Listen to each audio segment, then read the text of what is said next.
বেগম খালেদা জিয়ার ৮২তম জন্মদিন আজ, সারা দেশে বিএনপির দোয়া মাহফিল। নির্বাচনের পর প্রথমবার কিশোরগঞ্জ সফরে যাচ্ছেন প্রধানমন্ত্রী। মাত্রাতিরিক্ত হাইড্রোজেন সালফাইডের কারণেই চট্টগ্রাম শিপ বেকিং ইয়ার্ডে গ্যাসের বিষক্রিয়া। সিলেটে জমি নিয়ে বিরোধে সাত্তার সুরাইয়া দম্পতি খুন, দাবি কন্যার।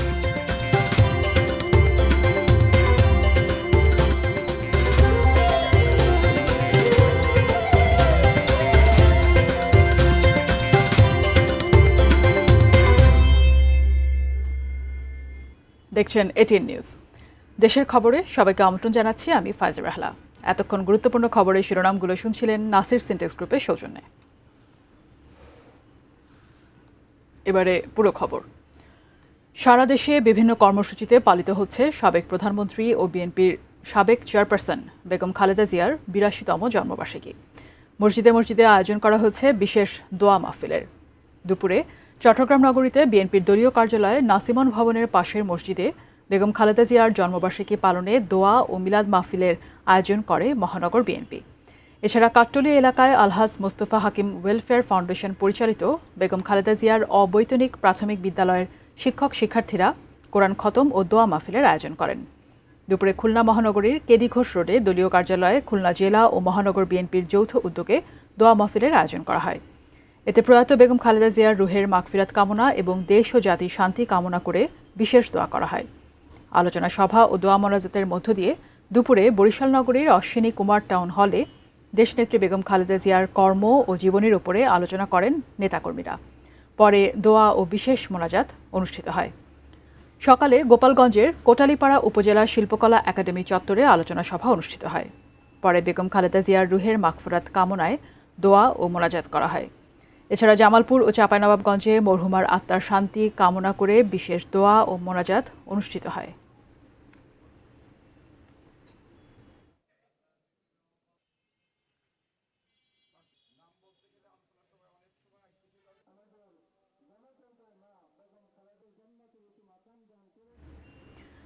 নির্বাচনের পর প্রথমবারের মতো কিশোরগঞ্জ সফরে যাচ্ছেন প্রধানমন্ত্রী তারেক রহমান। রোববারের এই সফর ঘিরে কিশোরগঞ্জে চলছে উৎসবমুখর প্রস্তুতি। জাতীয় মৎস্যপক্ষের উদ্বোধন, ফ্যামিলি কার্ড বিতরণ সহ একাধিক কর্মসূচিতে অংশ নেবেন তিনি। বিস্তারিত কিশোরগঞ্জ প্রতিনিধি শফিক আদনানের রিপোর্টে। সফরের শুরুতে বেলা ১১টায় পাকুন্দিয়ার পুরাতন ব্রহ্মপুত্র নদে মাছের পোনা অবমুক্ত করবেন প্রধানমন্ত্রী। বিতরণ করবেন চাষিদের মাঝেও। এরপর বেলা ১২টায় কটিয়াদি কার্প হেচারি পরিদর্শন শেষে আচমিতা জর্জ ইনস্টিটিউশন মাঠে উদ্বোধন করবেন জাতীয় মৎস্যপক্ষের, যেখানে সম্মাননা পাবেন ১৪ মৎস্য উদ্যোক্তা। দেশের মৎস্য উৎপাদনের বড় অংশ হাওড়াঞ্চল থেকে আসায় প্রথমবার রাজধানীর বাইরে এই আয়োজন। ভৈরব টু ময়মনসিংহ রোডটা যে 4 লেন, রেল লাইনের সংস্কার, একটা ভালো ট্রেন, কিশোরগঞ্জ ইউনিভার্সিটি আছে, নরসন্দা নদীর খননের প্রয়োজন, এখানে একটা স্পোর্টস ভিলেজ করার পরিকল্পনা আছে। আমরা দাবি নেওয়া রেডি করব এবং ওনার কাছে উপস্থাপন করব। দুপুর ২:৩০টায় ঐতিহাসিক শোলাকিয়া মাঠে ১৬ কোটি টাকার উন্নয়ন প্রকল্পের উদ্বোধন ও ছাত্রদলের বৃক্ষরোপণ কর্মসূচিতে অংশ নেবেন প্রধানমন্ত্রী। আমাদের নেতা কর্মীদের মধ্যে আনন্দ উৎসল একটা পরিবেশ তৈরি হয়েছে। গ্রামে গ্রামে বাড়িতে বাড়িতে প্রস্তুতি চলছে মাননীয় প্রধানমন্ত্রীকে বরণ করে নেওয়ার জন্য। বিকেলে জেলা শহরের পুরাতন স্টেডিয়ামে ফ্যামিলি কার্ড বিতরণ ও ইমাম মুয়াজ্জিন সহ ধর্মীয় উপাসনালয়ে কর্মরতদের সম্মানী প্রদান কার্যক্রম উদ্বোধন করবেন তিনি। অত্যন্ত সুন্দর এবং সফল একটি অনুষ্ঠান হবে। ইতিমধ্যে আমাদের সকল প্রস্তুতি প্রায় সম্পন্ন। আশা করি মাননীয় প্রধানমন্ত্রী খুশি মনে আসবেন এবং খুশি মনে কিশোর থেকে বিদায় নেবেন। এই সফরকে ঘিরে সাধারণ মানুষের মধ্যেও দেখা যাচ্ছে ব্যাপক উচ্ছ্বাস। সবার প্রত্যাশা, রেল, সড়ক যোগাযোগ, শিল্পায়ন ও স্বাস্থ্য খাতে পিছিয়ে থাকা কিশোরগঞ্জ পাবে উন্নয়নের নতুন গতি। আমাদের কত ভাগ্য যে আমাদের প্রধানমন্ত্রী আমাদের এই ৬ মাসের মধ্যে কিশোরগঞ্জে আসছেন। চন্দন পাল, ডেস্ক রিপোর্ট, এটিএন নিউজ। চট্টগ্রামের সীতাকুণ্ডের ভাটিয়ারিতে ফেরদৌস শিপ ব্রেকিং ইয়ার্ডে গ্যাসের বিষক্রিয়ায় ৯ জনের মৃত্যুর ঘটনা তদন্তে ১১ সদস্যের কমিটি গঠন করেছে শিল্প মন্ত্রণালয়। আরও একটি তদন্ত কমিটি গঠন করেছে জেলা প্রশাসন। সকালে দুর্ঘটনা কবলিত শিপইয়ার্ডটি পরিদর্শন করে এসব তথ্য জানান শিল্প সচিব আব্দুল নাসের খান। এ সময় তিনি বলেন, মন্ত্রণালয়ের একজন অতিরিক্ত সচিবের নেতৃত্বে ঘটনা তদন্ত করবে কমিটি। কমিটিকে ঘটনার আগে ও পরের বিস্তারিত বিষয় নিয়ে পূর্ণাঙ্গ দ্রুত প্রতিবেদন দিতে বলা হয়েছে। তদন্তে কারো অবহেলা পাওয়া গেলে সেটি খতিয়ে দেখা হবে। দুর্ঘটনা কবলিত জাহাজটিতে স্বাভাবিকের চেয়ে মাত্রাতিরিক্ত হাইড্রোজেন সালফাইড পেয়েছে বিস্ফোরক অধিদপ্তর। জাহাজে জমে থাকা বিষাক্ত গ্যাস অভিজ্ঞ বিশেষজ্ঞদের দিয়ে অপসারণ করা হবে বলেও জানান তিনি। এদিকে এখন পর্যন্ত নিহতদের পরিবারের পক্ষ থেকে কোনো অভিযোগ দায়ের করা হয়নি বলে জানিয়েছে পুলিশ। এই ধরনের ইনসিডেন্ট কেন ঘটলো এটা আমরা ডেফিনেটলি খুঁজে বের করব। এইখানে যদি কারো কোনো অবহেলা থেকে থাকে, কিছু থেকে থাকে, আমরা সেই ব্যাপারে দ্রুত ব্যবস্থা গ্রহণ করব। আর ভবিষ্যতে যাতে না হয়, আমাদের ইয়ার্ডগুলো যাতে ভবিষ্যতে, যেটাকে আমরা গ্রিন শিপ ইয়ার্ড বলছি, এবং যা যা করা দরকার সেগুলো যাতে একদম শুরু থেকেই সেগুলোকে ওনারা প্রতিপালন করেন, সেই ব্যাপারটা আরও নিশ্চিত করা হবে। সিলেটের রায়নগরে স্বামী, স্ত্রী ও গৃহপরিচারিকা হত্যার কারণ প্রেম ঘটিত নয়, বরং জমি নিয়ে বিরোধ, এমনটাই দাবি করেছেন নিহত আব্দুস সাত্তার ও সুরাইয়া বেগমের মেয়ে সেলিনা সুলতানা। জমি সংক্রান্ত বিষয়ে তার বাবা মাকে দীর্ঘদিন ধরে হত্যার হুমকি দেওয়া হচ্ছিল বলেও অভিযোগ করেন তিনি। সিলেট প্রতিনিধি কামরুল ইসলাম মাহির পাঠানো তথ্য ছবিতে ডেস্ক রিপোর্ট। সিলেটে সম্প্রতি ঘটে যাওয়া ট্রিপল মার্ডারের কারণ নিয়ে তৈরি হয়েছে নতুন প্রশ্ন। শুক্রবার রাতে কোতোয়ালি থানায় দেয়া লিখিত অভিযোগে নিহত আব্দুস সাত্তার ও সুরাইয়া বেগমের যুক্তরাজ্য প্রবাসী মেয়ে সেলিনা সুলতানা দাবি করেন, জমি সংক্রান্ত বিরোধে তার বাবা মাকে দীর্ঘদিন ধরে হুমকি দেওয়া হচ্ছিল। এমনকি একটি মামলা প্রত্যাহারের জন্য তাদের চাপ দেওয়া হয়েছিল বলে অভিযোগ করেন তিনি। একটা বাচ্চা, সিরিয়াস একটা বাচ্চা, এটা একটা কেস স্টাডি ঘোরানোর জন্য এই মেয়েটার উপরে একটা লেখা আছে। আর আমরা চাই আমার ভাই, আমাদের দুই বোন আছে, আমাদের পরিবার, ওরে দ্রুত রিমান্ডে নিয়ে আমাদের তবে পুলিশের দাবি, গৃহপরিচারিকা তাহমিনার সঙ্গে প্রেম ঘটিত বিরোধেই এই হত্যাকাণ্ড। বাকবিতণ্ডার এক পর্যায়ে তাহমিনাকে ছুরিকাঘাতে হত্যা করে বাবুল। তা দেখে ফেলায় আব্দুস সাত্তার ও সুরাইয়া বেগমকে হত্যা করে সে। তবে নতুন অভিযোগের বিষয়টিও তদন্ত করে দেখা হচ্ছে। এই মামলার সব সাইট আমরা তদন্ত করি, এরপর লাস্ট আমরা প্রতিবেদন দাখিল করব। এজাহারে তাই উল্লেখ করেছে, জমি জমা নিয়ে তাদের একটা বিরোধ আছে, ওইগুলি সব মামলাতে আমরা সব উল্লেখ করেছে। তো আমরা সব দিক মিলিয়েই তদন্ত করবো আর কি। গত 12 আগস্ট সকালে সিলেট নগরীর রায়নগরে বাসা থেকে গলাকাটা অবস্থায় উদ্ধার করা হয় আব্দুস সাত্তার, তার স্ত্রী সুরাইয়া বেগম ও গৃহপরিচারিকা তাহমিনার মৃতদেহ। পুলিশের প্রাথমিক তদন্তে বলা হয়, তাহমিনার সঙ্গে প্রেম ঘটিত বিরোধের জেরেই রংমিস্ত্রি বাবুল মিয়া এই হত্যাকাণ্ড ঘটিয়েছে। ঘটনার 4 ঘন্টা পর বাবুলকে গ্রেপ্তার করতেও সক্ষম হয় police. Shahidul Rana, desk report, ATN news. এ পর্যায়ে ছোট্ট একটি বিরতি নিচ্ছি, ফিরে এসে আরও থাকছে।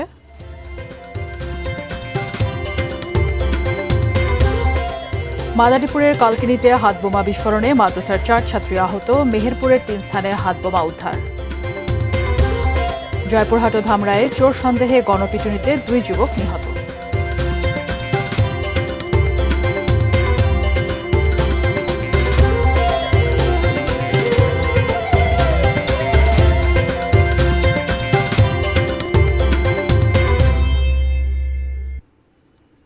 বিরতির পর আরও একবার সবাইকে আমন্ত্রণ জানাচ্ছি দেশের খবরে।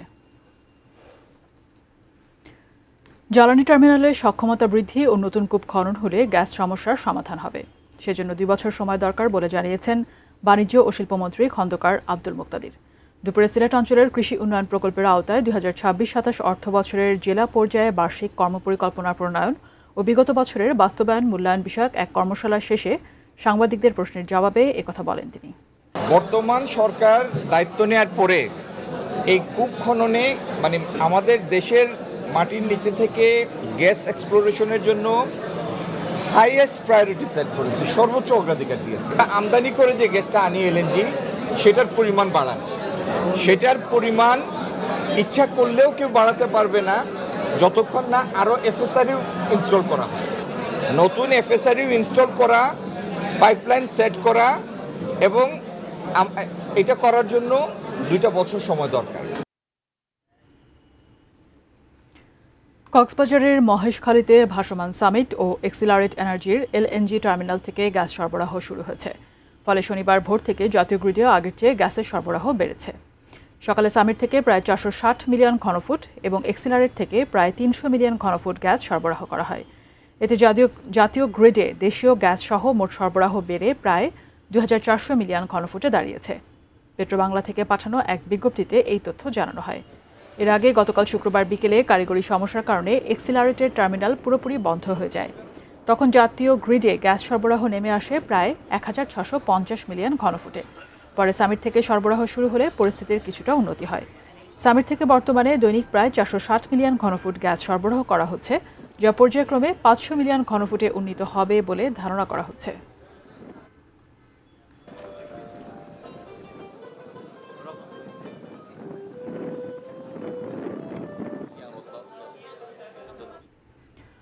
মাদারীপুরের কালকিনিতে পরিত্যক্ত হাত বোমা বিস্ফোরণে মহিলা মাদ্রাসার 4 জন শিক্ষার্থী আহত হয়েছেন।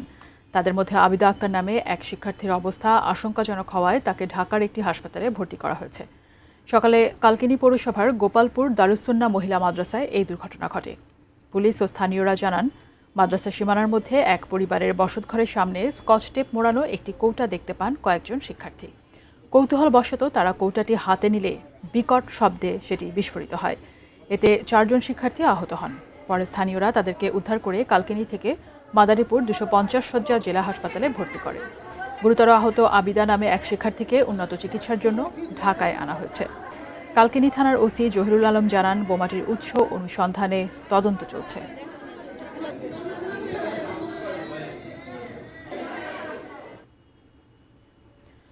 মেহেরপুর শহরের আলাদা আলাদা 3 জায়গা থেকে বোমা সদৃশ বস্তু উদ্ধার করেছে পুলিশ। এই ঘটনায় শহর জুড়ে সৃষ্টি হয়েছে চাঞ্চল্য। ভোরের দিকে প্রথমে মেহেরপুর বিশ্ববিদ্যালয় ভবনের সামনে বৈদ্যুতিক তারে ঝুলন্ত অবস্থায় একটি বোমা সদৃশ বস্তু দেখতে পান স্থানীয়রা। খবর পেয়ে পুলিশ ঘটনাস্থলে গিয়ে সেটি উদ্ধার করে নিজেদের হেফাজতে নেয়। এরপর শহরের কোর্ট মোড় এলাকা থেকে একই ধরনের আরেকটি বস্তু উদ্ধার করা হয়। পরে সোনালী ব্যাংকের সামনেও বৈদ্যুতিক তারে ঝুলন্ত অবস্থায় আরও একটি বোমা সদৃশ বস্তু পাওয়া যায়। সদর থানার ওসি হুমায়ুন কবির জানান, উদ্ধার করা বস্তুগুলো পানি ভর্তি বালতিতে সংরক্ষণ করা হয়েছে। বস্তুগুলো দেখতে ব্যাটারি চালিত অটোরিকশার সাউন্ড বক্সের মতো বলে জানান তিনি। ঘটনার পর শহরের গুরুত্বপূর্ণ এলাকাগুলোতে আইনশৃঙ্খলা বাহিনীর তৎপরতা বাড়ানো হয়েছে। ওই যে অটো গাড়িতে একটা গানের জন্য সাউন্ড বক্স বাজায়, টোটালি হলো সাউন্ড বক্স, কেউ হয়তো বা ঝুলিয়ে রেখে, এটা আতঙ্কিত হওয়ার কিছু নাই। চোর সন্দেহে জয়পুরহাট ও ধামরায়ে 2 যুবককে পিটিয়ে হত্যার অভিযোগ উঠেছে। সকালে খেতলালের মোহাম্মদপুর পদ্মপুকুর এলাকার রাস্তার পাশ থেকে লাল বাদশা নামে এক যুবকের মৃতদেহ উদ্ধার করা হয়। অচেতন অবস্থায় উদ্ধার করা হয় তার বন্ধু মাইদুলকে। স্থানীয়রা জানান, গতকাল বিকেলে জয়পুরহাটের জামালগঞ্জ চারমাথা এলাকা থেকে তাদের বাদশা ও মাইদুলকে ডেকে নিয়ে একটি বাড়িতে আটকে রেখে বেধড়ক মারধর করে। পরে অচেতন অবস্থায় তাদেরকে মাঠের মধ্যে ফেলে পালিয়ে যায়। চোর সন্দেহে তাদের উপরে এই নির্যাতন চালানো হয়েছে বলে জানিয়েছে পুলিশ। এদিকে ঢাকার ধামরায়ে চুরির অপবাদে শঙ্কর মণ্ডল নামে এক যুবককে পিটিয়ে হত্যার অভিযোগ উঠেছে স্থানীয় চাউল ব্যবসায়ী ওয়াজেদ হাজি ও তার লোকজনের বিরুদ্ধে। 8 অগস্ট মারধরের পর হাসপাতালে ভর্তি করা হলেও অর্থাভাবে উন্নত চিকিৎসা করাতে পারেনি তার পরিবার। সকালে বাড়িতেই মারা যান শঙ্কর।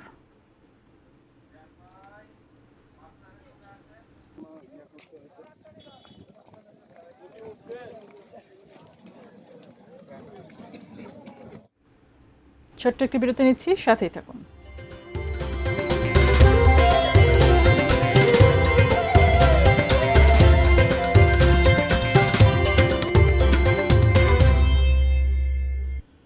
আরও একবার সবাইকে আমন্ত্রণ জানাচ্ছি দেশের খবরে।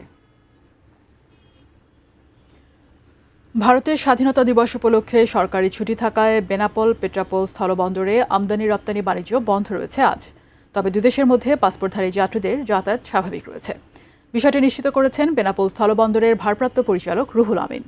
আজ বেনাপোল কাস্টমস হাউস ও বন্দরের কার্যক্রমও বন্ধ থাকবে।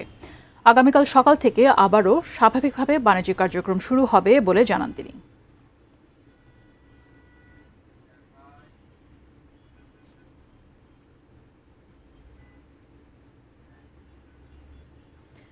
ধুলাবালির ওপরেই পিচ ঢেলে করা হচ্ছে কার্পেটিং। উপকরণও নিম্নমানের। কাজ শেষ না হতেই উঠে যাচ্ছে সড়কের পিচ, দেখা দিয়েছে ফাটল। কুষ্টিয়ার খোকসায় সড়কে এমন দায়সারা কাজে ক্ষুব্ধ স্থানীয়রা। সড়ক সংস্কারের নামে সরকারি অর্থ লুটপাটের অভিযোগ তাদের। কুষ্টিয়ার প্রতিনিধি শরীফুল ইসলামের পাঠানো তথ্য ও ছবি নিয়ে ডেস্ক রিপোর্টে বিস্তারিত। কুষ্টিয়ার খোকসা উপজেলা বাসস্ট্যান্ড থেকে শমসপুর বাজার পর্যন্ত সড়ক সংস্কারে এভাবেই ধুলোবালির উপর ঢালা হচ্ছে পিচ, দায়সারাভাবে করা হচ্ছে কার্পেটিং। 2025-26 অর্থবছরে RUTD প্রকল্পের আওতায় 13,96,00,000 টাকা ব্যয় বরাদ্দে 3,375 মিটার সড়ক ও 40 মিটার ড্রেন সংস্কারের কাজ হাতে নেয় খোকসা পৌরসভা। কাজ পায় নিশীথ বসু কনস্ট্রাকশন নামে একটি ঠিকাদারি প্রতিষ্ঠান। শুরু থেকেই তাদের কাজের মান নিয়ে উঠেছে ব্যাপক অনিয়মের অভিযোগ। ধুলার উপরে মেরে যাচ্ছে, তেল ফেলাচ্ছে, ওই রকমই অতটা পরিষ্কার করতেছে না। ঢালাইটা ছিল, ওটা ভেঙে করার দরকার ছিল, কিন্তু ওই রকমই করে দিচ্ছে। স্থানীয়দের অভিযোগ, ঠিকাদার ও প্রকৌশলীদের যোগসাজশে যেনতেনভাবে কাজ করে লুটপাট করা হচ্ছে বরাদ্দের অর্থ। এ বিষয়ে বারবার অভিযোগ দিয়েও মেলেনি সুরাহা। পৌর কর্তৃপক্ষ যোগসাজগ না থাকলে এই ধরনের নির্ম কাজ, এই ধরনের দুর্নীতি কাজগুলো হয় না। ভ্যাট দিই, ট্যাক্স দিই, আমরা এমনি দিই না, আমাদের রাস্তা চাই আমরা ভালো। তবে কাজে অনিয়মের বিষয়টি পুরো অস্বীকার করেছে ঠিকাদারি প্রতিষ্ঠান। তাদের দাবি, নিয়ম মেনে সঠিকভাবেই করা হচ্ছে সংস্কার কাজ। ধুলো মাঠে পরিষ্কার করে তারপরে হচ্ছে আমরা ট্যাগ কোট মেরে তারপরে হচ্ছে আমরা এটা করছি। আমরা ধুলো মাঠের উপর কোনো কাজ করিনি। তবে কোনো অনিয়ম হলে ব্যবস্থা নেওয়ার কথা জানিয়েছেন সংশ্লিষ্ট প্রকৌশলী ও পৌর প্রশাসক। কন্ট্রাক্টর যে ছিল ওনাদের সাথে কথা বলে সমস্যার সমাধান করার চেষ্টা করেছি। এখন এর বাইরে যদি নতুন করে এডিশনাল কিছু আসে, আমি আমার ম্যানেজমেন্টকে জানাবো। ম্যানেজমেন্ট থেকে অবশ্যই এর কঠোরতর সিদ্ধান্ত গ্রহণ করবে বলে আমি আশাবাদী। যদি কোনো অভিযোগ আসে বা আসলে যদি কোনো অনিয়ম থাকে, অবশ্যই সেটা স্ট্রিক্টলি দেখা হবে এবং এটা ব্যবস্থা গ্রহণ করা হবে। Roni Hossain, desk report, ATN news. পাবনায় লাগামহীন লোডশেডিংয়ে চরম সংকটে পড়েছেন প্রান্তিক পোলট্রি খামারিরা। তীব্র গরমে ঘণ্টার পর ঘণ্টা বিদ্যুৎ না থাকায় হিটস্ট্রোকে মারা যাচ্ছে মুরগি, কমেছে ডিমের উৎপাদন। পরিস্থিতি স্বাভাবিক না হলে অনেক খামার বন্ধ হয়ে যাওয়ার আশঙ্কা করছেন সংশ্লিষ্টরা। বিলাল মাহমুদের ক্যামেরায় পাবনা থেকে রিজভি জয়ের রিপোর্ট। স্বল্প বিনিয়োগে ভালো লাভের আশায় 2 দশক ধরে পাবনায় দ্রুত বেড়েছে পোলট্রি শিল্প। একসময় জেলায় ছিল প্রায় 10,000 ছোট বড় খামার। স্থানীয় চাহিদা মিটিয়ে এখানকার ডিম মুরগি সরবরাহ হতো দেশের বিভিন্ন এলাকায়। তবে এখন সেই সম্ভাবনাময় খাতে নেমে এসেছে দুর্যোগ। খামারিদের অভিযোগ, বাচ্চা, ফিড ও ওষুধের দাম বাড়লেও সে তুলনায় বাড়েনি ডিম মুরগির দাম। লোকসানে ইতোমধ্যে ব্যবসা গুটিয়েছেন 7,000-এরও বেশি প্রান্তিক খামারি।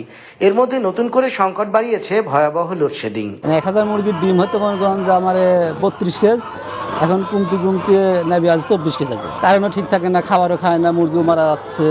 আমাদের এখন ব্যবসার লসের দিক। কারেন্ট থাকে না তো থাকেই না, এতই কষ্ট আমার এই মুরগিলি হচ্ছে, ওষুধের যে দাম। মুরগি অনেকগুলো স্টক করতেছে, মারা যাচ্ছে, কারেন্ট না থাকার অনেকগুলো মুরগি ক্ষতি হচ্ছে। পাবনায় দিনে রাতে 6 থেকে 10 ঘন্টা পর্যন্ত বিদ্যুৎ থাকছে না। এতে খামারে পর্যাপ্ত আলো বাতাস না থাকায় কমেছে ডিমের উৎপাদন। তীব্র গরমে হিটস্ট্রোকে প্রতিদিন এক একটি খামারে মারা যাচ্ছে 5 থেকে 10টি মুরগি। ফলে পুঁজি হারানোর শঙ্কায় খামারিরা। বিদ্যুৎ ছাড়াই ব্রয়লার মুরগি কোনোভাবেই পালন করা সম্ভব হয় না। দিনের মধ্যে 5 থেকে 7 ঘন্টা কারেন্ট থাকতেছে না। তাপমাত্রা বেশি হওয়ার কারণে ডিম আগে উঠেছে 12 কেজি করে, এখন 1 কেজি ডিম কমে গেছে। আমার 80টা মুরগি মরেছে, বুঝলেন। কারেন্ট না থাকার কারণে এইভাবে মুরগি মরে গেলে লাভ তো হইলেই না, লস গেল। মুরগির পানি দিতে পারতেছি না, ফ্যান দিতে পারতেছি না। বিদ্যুতের এত অসুবিধার কারণে আমাদের খুব অসুবিধা হচ্ছে। খামারিদের ক্ষতি কমাতে হিটস্ট্রোক প্রতিরোধে স্যালাইন ও বিটেইন জাতীয় ওষুধ ব্যবহারের পরামর্শ দিয়েছে প্রাণী সম্পদ বিভাগ। এটা আমাদের খামারিদের জন্য একটা প্লাস পয়েন্ট যে আমাদের বিদ্যুতের খামারিদের কৃষিতে যেমন ভর্তুকি, আমাদের খামারিদের কিন্তু এই ভর্তুকির ব্যবস্থা আমাদের সরকার পদক্ষেপ নিয়েছেন।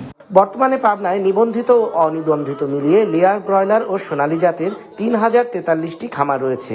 5 বছর আগেও এই সংখ্যা ছিল প্রায় 10,000। বিজয়, এটিএন নিউজ, পাবনা। চাঁপাইনবাবগঞ্জে আমন ধানের রোপণ প্রায় শেষ, তবুও স্বস্তিতে নেই কৃষক। পর্যাপ্ত বৃষ্টি না হওয়ায় বেড়েছে সেচ খরচ, এর উপরে দেখা দিয়েছে সার সংকট। বাড়তি খরচ আর কৃষি উপকরণের মূল্য বৃদ্ধিতে আমন চাষের লাভ নিয়ে অনিশ্চয়তায় পড়েছেন কৃষকরা। বিস্তারিত চাঁপাইনবাবগঞ্জ প্রতিনিধির পাঠানো তথ্য ও চিত্রে। চাঁপাইনবাবগঞ্জে এবার 53,800 হেক্টর জমিতে আমন চাষের লক্ষ্যমাত্রা নির্ধারণ করা হয়েছে। এর মধ্যেই 96% বেশি জমিতে রোপণ শেষ। তবে পর্যাপ্ত বৃষ্টি না হয় সেচের পানির ওপরই নির্ভর করতে হচ্ছে কৃষকদের। বৃষ্টির অভাবে পাম্প ও ক্যানেলের সেচ নিতে গিয়ে বিঘা প্রতি 800 থেকে 1400 টাকা পর্যন্ত খরচ হচ্ছে। এখন বৃষ্টি কমের লাগে নদীর পানি দিতে হয়েছে। এখন 2 ধান মিলিয়ে 1400 টাকা বিঘা লিছে। সিজন শেষ করতে 7-8 হাজার টাকা পড়ে যায় 1 বিঘা জমিতে। ধানের দাম একটু বাড়তি হলে কৃষকের জানটা বাঁচে। পানি সংকটের পর সার নিয়েও ভোগান্তিতে কৃষকরা। এক বস্তা ইউরিয়া বিক্রি হচ্ছে প্রায় 1500 টাকায়। দস্তা ও সালফারের দামও বেড়েছে। বেশি দাম দিয়েও প্রয়োজন অনুযায়ী সার না পাওয়ার অভিযোগ তাদের। আমাদের প্রয়োজন 5 বস্তা, আমরাকে 1 বস্তার উপর সার দিচ্ছে না। ধর হারা 1 বিঘা বুই করেছি, 1 বস্তায় পাচ্ছি। আমার 17 বিঘা জমি, যদি দিই তো 17 প্যাকেটই লাগবে। আমি 1 প্যাকেট নিয়ে কি করব? ডিলারদের দাবি বরাদ্দের তুলনায় চাহিদা বেশি হওয়ায় আপাতত 1 বস্তা করে সুষমভাবে সার দেওয়া হচ্ছে। অন্যদিকে কৃষি কর্মকর্তাদের দাবি জেলায় সারের সংকট নেই। নির্দিষ্ট অভিযোগ পেলে ব্যবস্থা নেওয়ার আশ্বাস তাদের। আমাদের তো বরাদ্দ যেটা দিয়েছে সেটাই দিচ্ছে। আমরা তো এখন কৃত্রিম সংকট আছে না সেটা তো বলতে পারছি না। আমার কাছে যেটা আছে সেটাই দিচ্ছি। আমরা প্রয়োজন মতন পুরোটাই দিতে পারছি না। গাবতলা, হরিপুর এই বেল্টে আমার চাষি সংখ্যা বেশি। এখানে যদি উপর মহল থেকে যদি একটু সারের ব্যবস্থাটা বরাদ্দটা বাড়িয়ে দেওয়া যায় তাহলে আশা করছি এই চাহিদাটা পূরণ হবে, ওনাদের এই কষ্টটা লাঘব হবে। আমন ছাড়া অন্য কাজে সরকারি সার ব্যবহার না করার পাশাপাশি রাসায়নিক সারের ওপর চাপ কমাতে কৃষকদের জৈব সার ব্যবহারের পরামর্শ কৃষি বিভাগের। আপনি উন্নত বিশ্বগুলো দিলে দেখতে পারবেন তারা কিন্তু এত রাসায়নিক সারের উপর নির্ভরশীল নয়।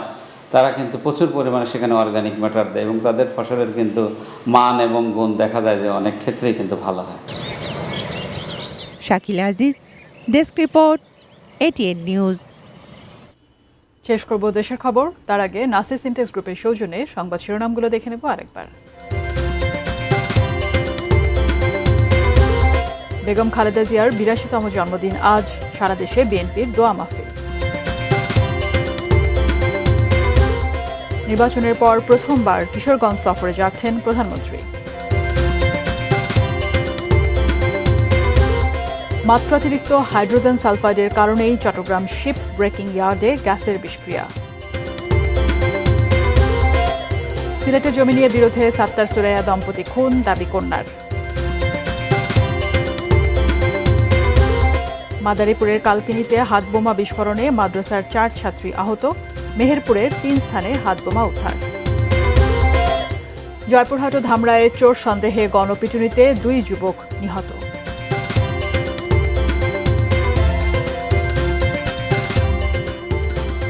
এ ছিল দেশের খবর। এতক্ষণ সাথে থাকার জন্য সবাইকে ধন্যবাদ।